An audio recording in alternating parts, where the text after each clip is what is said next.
today we welcome Edward M. Berube to the Legacy Lounge. Hello, Ed. How are you? I am great. It's great to be here. I'm looking forward to our conversation. Great. We go back a ways, and in fact, you have been in the private wealth and financial services industry for over 45 years. You currently serve as executive advisory board member on our advisory board at Stavis Wealth. And you were a captain of industry for a long while before coming out to serve us. You were founder, president, and CEO of Futurity First. You were CEO of Bankers Life and Casualty, president and COO of American Life Insurance Company, or AIG, and you worked for AIG globally. Before the insurance industry, you spent a lot of time, began teaching as a fellow in the Department of Philosophy at Duquesne University, and then you went on to get your master's in philosophy at Villanova.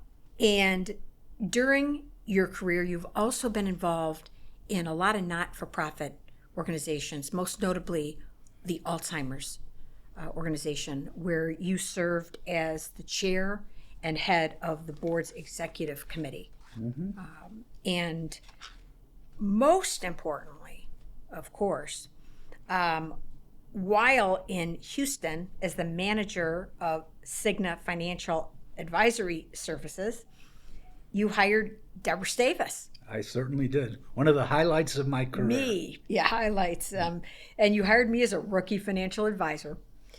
And I'm not sure if that's a distinction or a black mark on your career, Ed, but... well, at the time, I couldn't have been sure. Now I would say it's a real distinction. And you're so kind. Today we're going to talk about estate planning and insurance solutions and how you integrate them. And you've always trained to integrate sophisticated planning with insurance. And we both know that if you have specialists, good wealth advisors, CPAs, and attorneys, you can construct a really thoughtful and well-designed estate plan.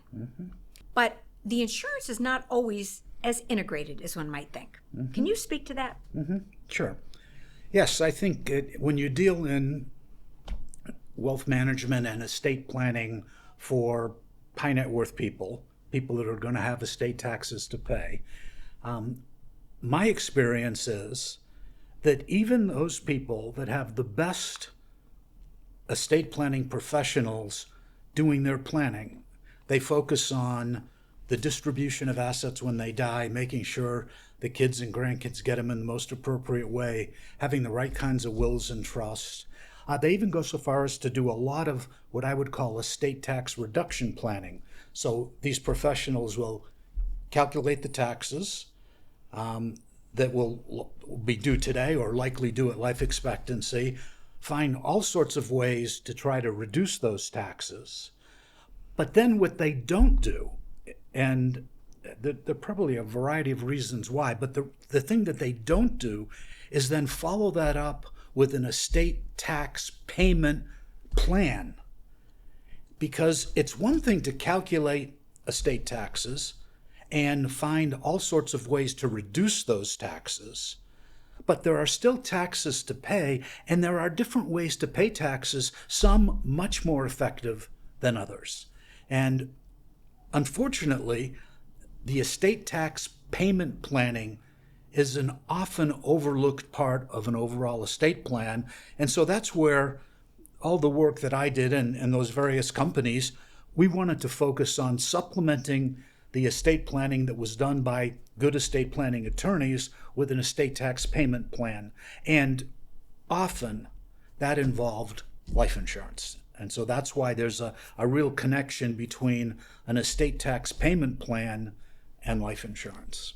That makes a lot of sense. And even well-planned estates, normally there is an estate tax that hasn't been covered with the different planning techniques and the design techniques that have been integrated.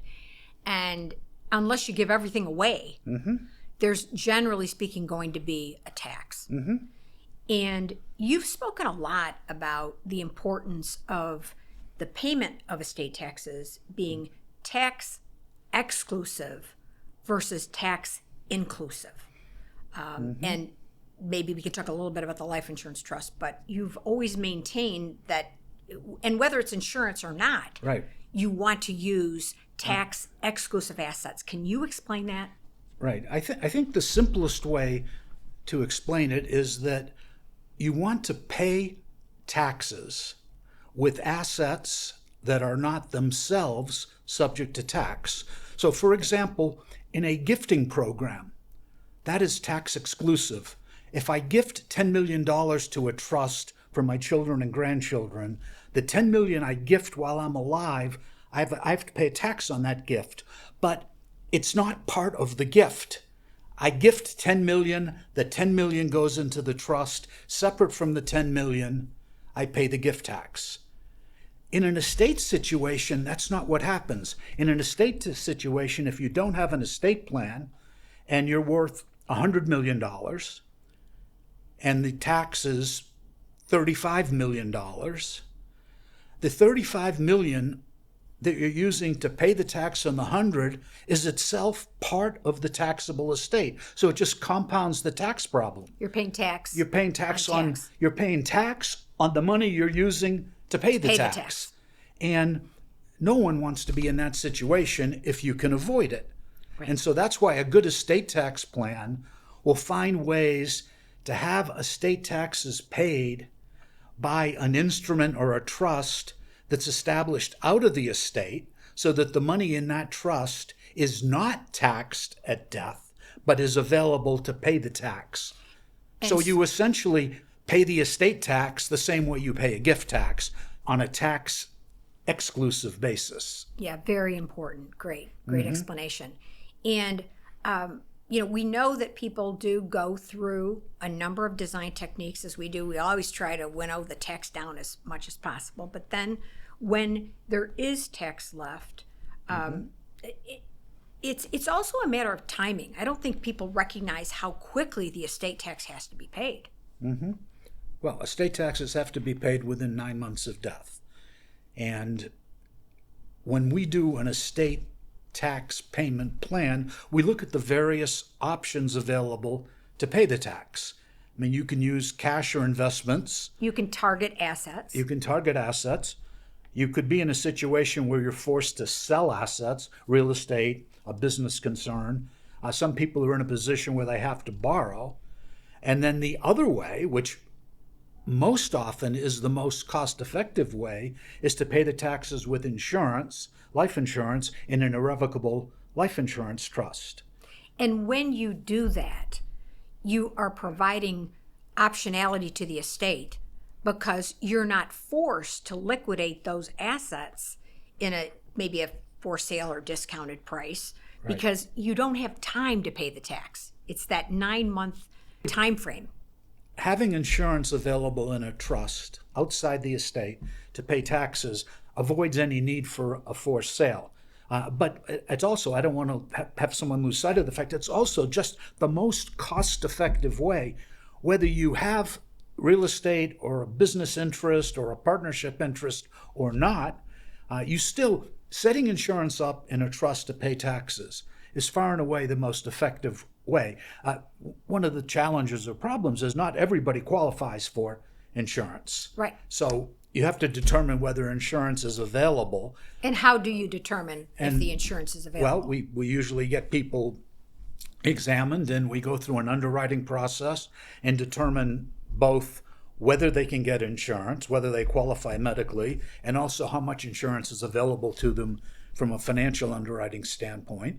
And once we establish that insurance is available, we then do an analysis of the different options. We don't just tell people you should have an irrevocable life insurance trust. What we do is put an estate tax payment plan together and show them the different options and then let the client choose. But the point is, in most cases, and this is something that all the estate planning attorneys and CPAs agree with when we do the analysis, it's clearly the most cost-effective way to pay taxes.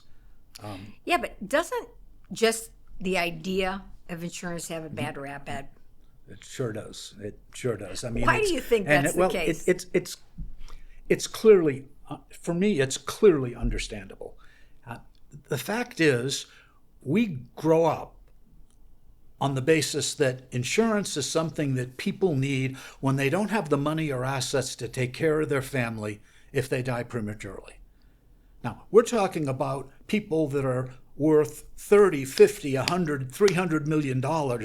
These people don't have a need for that kind of insurance. So their feeling is, even if I ever needed it, it was when I was much younger. I clearly don't need it now, because that's the only reason they think people have insurance or need insurance. And the second thing that makes it distasteful for people is that that kind of insurance is always sold. It's not bought. So you always have people soliciting you to purchase insurance. And so for some people, it leaves a bad taste in their mouth. But the bottom line is, life insurance, because of the way it's structured as a product, is also a product that significantly benefits people with large estates. So that the person worth $100 million obviously doesn't need insurance because he doesn't have the assets or the wealth to take care of his family. Some people use insurance to equalize an estate, and that's another use for insurance that very wealthy people use. And there, the best examples are probably if you've got a family where it's yours, mine, and our children, and you want to do some equalization among children. Right. Or in a business, right, where you might have one active daughter or son in the business, mm-hmm, and other family members who aren't. So you can use the insurance as a lever to kind of equalize what people absolutely get. I think the typical situation is the business situation where I've built a business up that's now worth $60, $70 million, $100 million, $300 million, and I have one or two of my children in the business and then others not in the business. And rather than have them all participating in the profit of the business when I die, if I can use insurance to equalize and give the children not in the business assets equal to the value of what the children in the business have, it's probably a better way to do things. If it's economical. If it's economical. But far and away, it's using the insurance to pay taxes that makes the most sense. I mean, if the insurance is available, I honestly can't think of a better way to pay your taxes than insurance in an irrevocable trust. Now, the other important part of this, though, is that if you do the planning, the estate tax payment planning that recommends and then someone executes putting the insurance in a trust, it doesn't end with the creation of the trust, the purchase of the insurance, and getting it all set up properly. Because when you put insurance in a trust, it has premiums that need to be paid for some number of years. It could be till life expectancy. Normally it's a set period of time, 10, 15 years. And you have to be sure every year that the money is properly transferred to the trust to pay the premiums. Properly gifted. Properly gifted in a way that doesn't violate tax law, because if you do that, then all the proceeds of the irrevocable trust could end up back in the estate, which defeats the purpose. It makes the estate tax payment tax inclusive again, and we want to be sure it stays tax exclusive. So it's critically important in an estate tax payment plan that the advisor and planner that you're working with isn't just there to set up the plan and get it set up, but you have to be working with someone who's going to oversee the planning for the full period of the trust. The point is, it's not one and done, right? In order to maintain the integrity of the trust instrument and keep the insurance out of the estate, it's more like servicing a mortgage, maybe a 15 to 30-year mortgage, than it is a one and done type of sale. Yeah. And I think a lot of people don't understand that. Right. And unfortunately, again, because of the way insurance is sold, even people that buy large insurance policies that get put in a trust, the agent that sold the policy is then no longer in the business, or he's out selling other policies and isn't properly servicing the client with respect to the trust. He may be looking at or she looking at the policy itself, but we have to be sure, as you said, that the premiums, the money to pay the premiums is gifted into the trust on an appropriate basis so that it doesn't violate tax law and doesn't do anything to create a situation where the trust loses its irrevocability and the proceeds end up back in the estate. Very important. Thank you. Do you think, not only is there not enough focus on how the tax gets paid, but if you're not going to create a sinking fund to pay the tax, you might need to really be clear with your heirs about which assets you target for sale. Because one of the hardest things when you're gone, when the insured or the deceased is gone, is there might be an heirloom family farm. There might be a legacy property, a ski chalet, or something that's really more of a family heirloom. And part of the plan should be addressing those assets that they really want to maintain. Yeah, absolutely. I mean, a good estate plan does that. It's the responsibility of the estate owner, both partners, both spouses, to make sure they're making those decisions and not leaving things undone for their heirs and beneficiaries, children and grandchildren. Yeah, that's a travesty when that happens. That a good estate plan prevents that from happening, and that is clearly part of it. Another thing that I mentioned, but just it's important that when you do an estate tax payment plan, the objective is not to just value all the assets and calculate what the tax is today.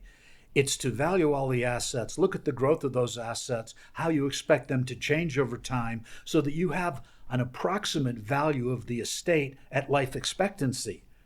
Because that's when you're most likely going to die, and that's when the tax is most likely going to be levied. And so what you want to be sure is that you have sufficient funds or insurance to pay the taxes at life expectancy. So it's not just a matter of doing it. Skate to where the puck is going. Absolutely.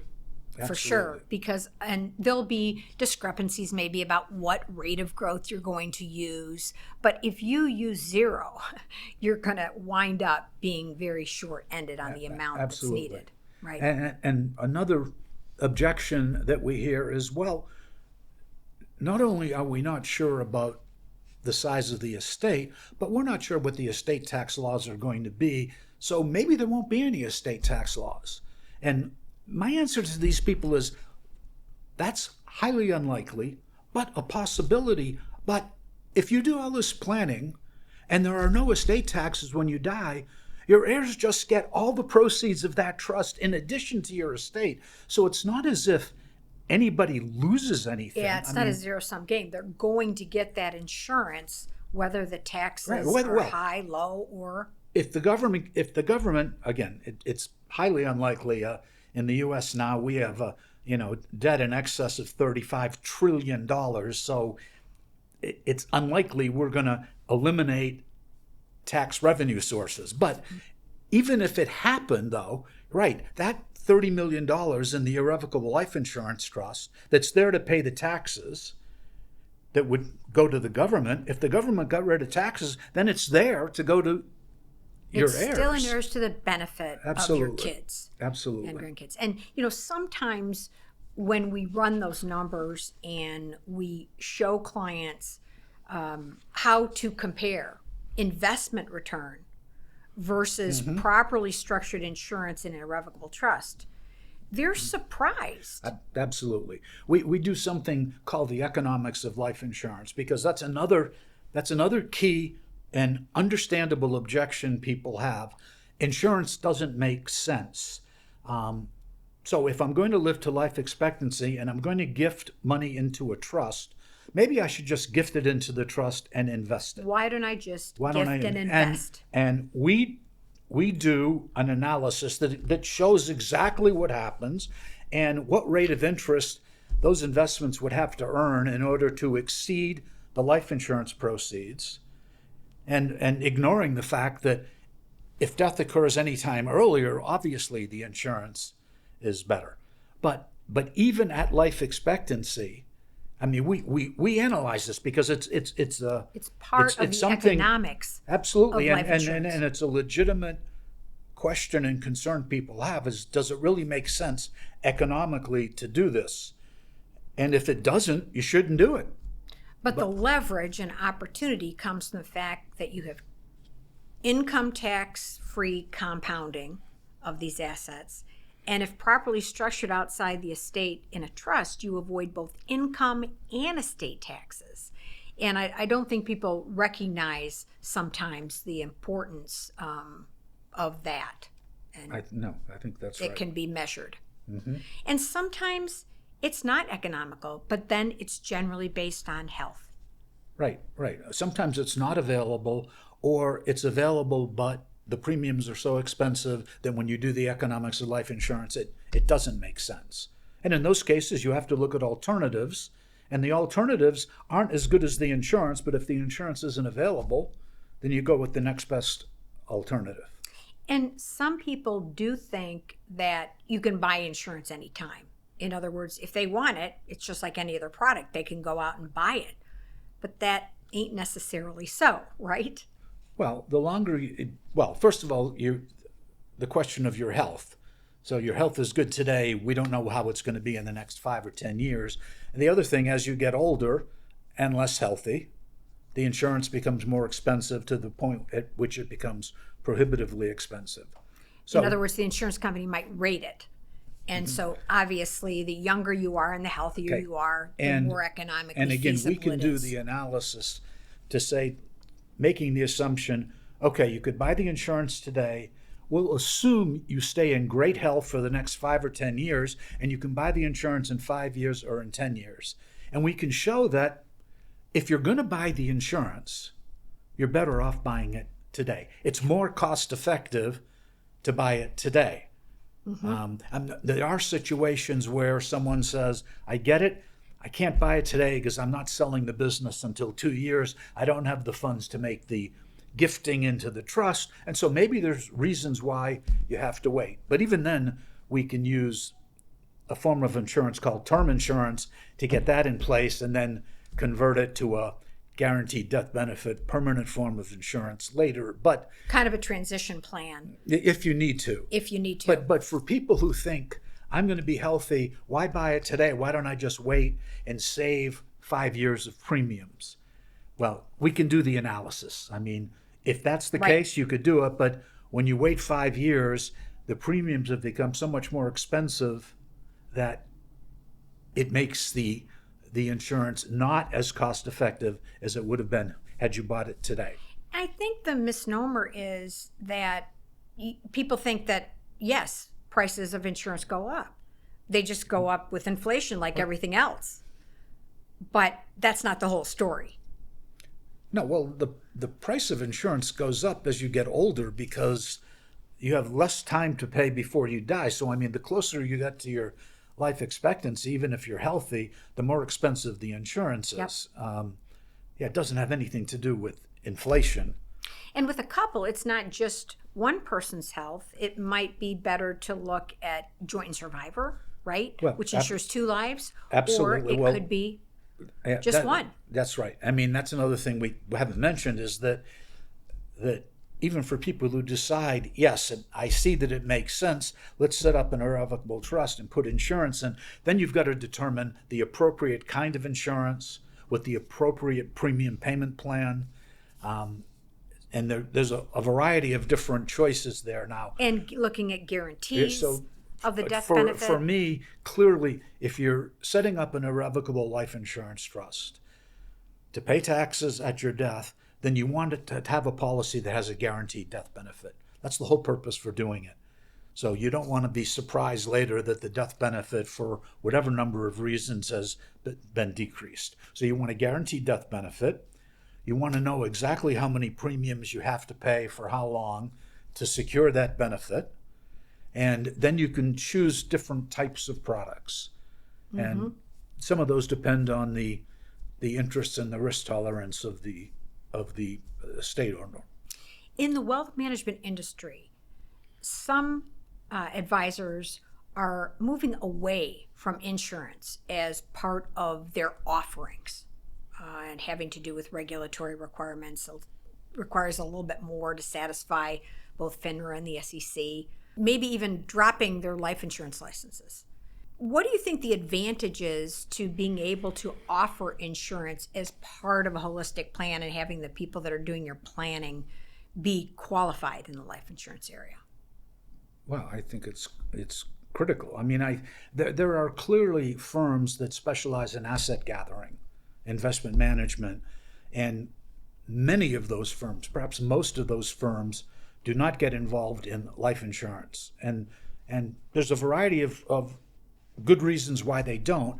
But for someone who has an estate tax payment situation, then clearly that person should be working with an estate planning team that can deal with the insurance. Because as we talked about, if you're going to pay your estate taxes in the most cost-effective manner, in most cases, life insurance in an irrevocable trust is the single best way for you to do that. So you need to have someone on your estate planning team that's knowledgeable about insurance, knowledgeable about putting the insurance in the trust, knowledgeable about servicing that policy and the trust to be sure that everything is done properly every year from the time you establish it to the time the trust gets funded and pays out.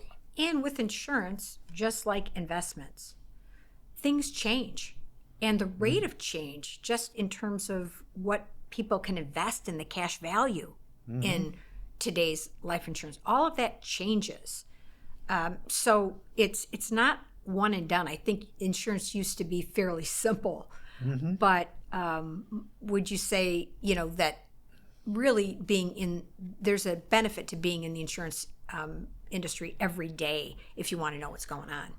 Well, and I think the important thing is that you're working with someone that's a true planning advisor, not an insurance salesman. So we're talking about the importance of insurance in an estate plan, but it's not just the sale of insurance. I mean, that's a part of it, obviously, but you need to have someone who's putting the plan together that understands how it needs to be put together and is going to service not just the life insurance policy, but service the entire plan for the length of time that it's in force. And can you be a little bit more specific on why a life insurance trust might be an important part of the plan? Sure. Well, yeah, I guess we overlooked that because it's such an obvious part. But the reason why the life insurance, it has to be out of the estate. And so you need someone or something, some instrument out of the estate to own it. And typically you don't want to have the children own the life insurance. While that's possible, it's not the most efficient way to do things. It's much better to have the insurance go into a trust and structure the trust so that it can then pay the insurance or use the insurance to pay the taxes that are due, and then get access to the assets that were in the estate and distribute them to the children in the way the estate owner wants them distributed. I had a question recently about why I trust, and the point was, well, insurance is not a probate asset, and therefore you really don't need to worry about it. But in fact, if you're the insured, you're the owner, unless you go to other lengths, and it would be taxable in the estate, right? Well, right. I mean, that is a misunderstanding of tax law. Assets that are not probated, which are all assets that are distributed by beneficiary designation. So insurance could be bank accounts, could be real estate. Retirement plans. They avoid probate, meaning they avoid the administrative expense of going through the probate process, but they don't avoid estate taxes. Estate taxes are based on what the person owns when he or she dies. And you own it unless you've put it outside your estate. Right. Yeah. Back to the tax exclusive. For example, a piece of real estate, and I I put my son on the real estate as a co-owner, but if I put all the property, if I put everything into the real estate, from the IRS's standpoint, when I die, I own the real estate. Now, at my death, it passes to my son without going through probate. But the fact that I bought the property, I managed the property, I paid the property taxes, I did the upkeep, that asset is in my estate, irrespective of the fact that it's titled in a way that passes it to someone else at my death. So it's fair to say that when you're looking at your estate, that absent some incredible planning, whatever you own would be included in your estate for the purposes of calculating a tax, right? Mm-hmm. Okay. Yes, and again, I would say that most of the individuals that we work with that have good estate planning attorneys, recognize this. Not everybody. Occasionally, it's actually hard to believe, but occasionally there can be someone that built a big business, sells it for $200 million, and hasn't really done any estate planning. Sometimes doesn't even have a will. But even if they have a will, it was done 15 years ago. They don't have trust, and so those people need a lot of planning. And the planning that we would do for them, we would get a team of people involved. Multidisciplinary team. Absolutely. And that team is going to include accountants, wealth advisors, certified financial planners, maybe even valuation experts to be able to kind of restructure. Yeah, and a very good estate planning attorney who can draft all the documents. Right. Okay, so we talked about trust and servicing them over the years. And we talked about the fact that you don't want to just look at estate taxes today. You want to look at them at life expectancy. Yeah, most importantly, to look at them at life expectancy. Is there anything I should have asked about insurance solutions in a complex estate plan that we haven't covered? No, I think we've covered most of it. The point I would emphasize is that when we approach someone to do the planning, if we're successful in the approach, we've convinced the person that part of their estate planning involves an estate tax payment plan. And part of an estate tax payment plan is at least considering the benefits of using insurance and an irrevocable trust. And to the extent we can get someone to recognize, yes, an estate tax payment plan is important and has likely been overlooked, no matter how good the planning has been, no matter how thorough, no matter how the estate tax reduction strategies have been put in place, there should also be a plan to pay, as you said earlier, whatever taxes remain. If someone wants to give everything to charity, then it's a zero estate tax plan. Then you don't. Then there are no estate taxes, right? But to the extent that there's a certain amount of the estate, normally a considerably large amount, that's going to go to the heirs, there's going to be a tax to pay, and these people should have a plan to pay those taxes. And as part of that plan, they should consider the benefit of insurance and an irrevocable trust. Because it's fair to say, right, that a lot of people never get to the point of recognizing the leverage and opportunity. Well, they don't understand it. And again, as we said, understandably, because they've never seen or thought about life insurance as something to provide cash to pay taxes. Mm-hmm. They've thought of it in a different way, and I get it. I understand it.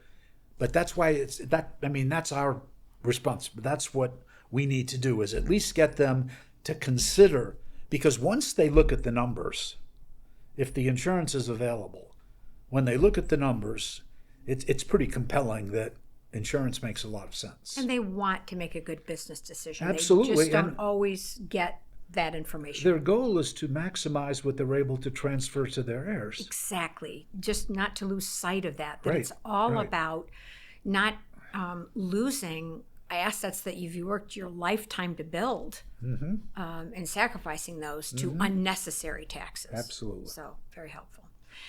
One last question. has to do not with life insurance or estate taxes, but especially with your philosophy background.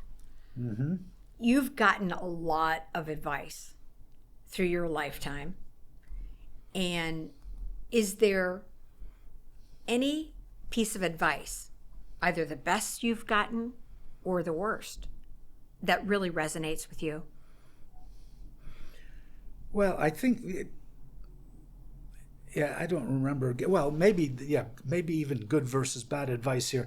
To me, the most important thing to do to live your life in the most productive, fulfilling way is to do the things you want to do and not be held back by any number of risk aversions. So I think, to me, what makes your life most fulfilling is to go for the things that you want to do and not really worry about. And so I've gotten advice, even from my mother. I don't know that you want to do this, Eddie, because it's a little risky. And I don't think that's good advice. I think we should be careful. We don't want to be, we don't want to do things indiscriminately that make no sense.